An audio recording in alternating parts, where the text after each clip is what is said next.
I got so much motherfucking design on right now. Break it down, bring it back, make it clap. I got 3 old thoughts, new guap, wear that thing. Bitches on my line, and you know. Baiklah kawan-kawan, di sini saya akan mencoba menjelaskan pengertian dan ruang lingkup perbedaan sistem ekonomi kapitalis dan sosialis. Berikut menurut para ahli yang menyebutkan, yaitu sistem ekonomi menurut Giorgione Grossman. Yang dimaksud dengan sistem ekonomi adalah sekumpulan komponen-komponen atau unsur yang terdiri dari atas unit-unit dan agen-agen ekonomi serta lembaga-lembaga ekonomi yang bukan saja saling berhubungan dan berinteraksi, melainkan juga sampai tingkat tertentu yang saling menopang dan memengaruhi. Sistem ekonomi kapitalis adalah suatu sistem yang menyerahkan kebebasan kendali ekonominya pada pelaku atau pihak swasta untuk mengambil keuntungan. Pihak swasta yang dimaksud dalam hal ini adalah masyarakat, perusahaan, atau perseorangan. Pengertian kapitalis adalah pihak swasta yang memiliki modal besar.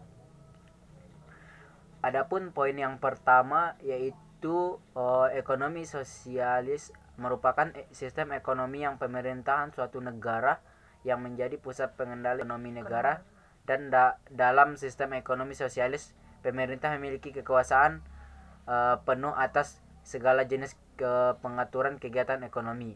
Dan poin selanjutnya, poin yang kedua, yaitu perbedaan konsep ekonomi kapitalis, sosialis, dan Islam. Sistem ekonomi kapitalis itu hartanya yang dikuasai penuh oleh pemerintah. Ekonomi sosialis itu dikuasai penuh oleh negara, sedangkan sistem ekonomi Islam segala harta atau bentuknya adalah pemberian Allah Subhanahu wa taala.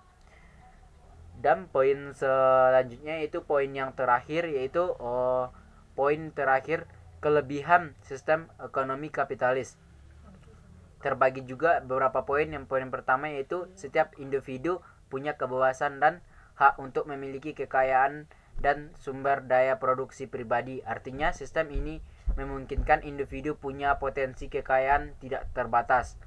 Dan poin yang kedua yaitu kebebasan ini membuat pembentukan harga ditentukan sepenuhnya oleh mekanisme dasar pasar bebas.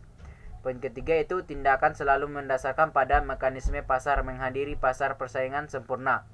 Poin selanjutnya, hadirnya kebebasan membuat inovasi dan kreatif berkembang pesat. Berkurangnya sistem ekonomi kapitalis. Baiklah, adapun kekurangan sistem ekonomi kapitalis, yang pertama itu ketimpangan power antara pihak pemilik modal dengan buruh atau pekerja, menghadirkan kemampuan untuk memeras pihak yang lebih lemah. Kedua itu pasar bebas mendorong terbentuknya monopoli, kolusi, dan konglomerasi. Ketiga itu risiko kesenjangan ekonomi antara golongan menengah ke atas dengan kelompok menengah ke bawah. Yang keempat, kebebasan kepemilikan kapital dapat memicu eksploitasi lingkungan hingga mengantarkan pada krisis iklim, mengancam seluruh penduduk di muka bumi. Adapun kelebihan sistem ekonomi sosialis, yang pertama yaitu kegiatan dan masalah ekonomi dikendalikan oleh pemerintah. Yang kedua, minim kesenjangan. Kekurangan sistem ekonomi sosialis, berikut ada beberapa kekurangan sistem ekonomi sosialis. Yang pertama yaitu kreativitas dan inovasi karena semuanya dikontrol secara terpusat oleh pemerintah. Kedua yaitu, atau terakhir, ekonomi sosialis mampu mematikan kreativitas juga inovasi tiap individu. Ya, sekian dari saya untuk penyampaian materi. Assalamualaikum warahmatullahi wabarakatuh.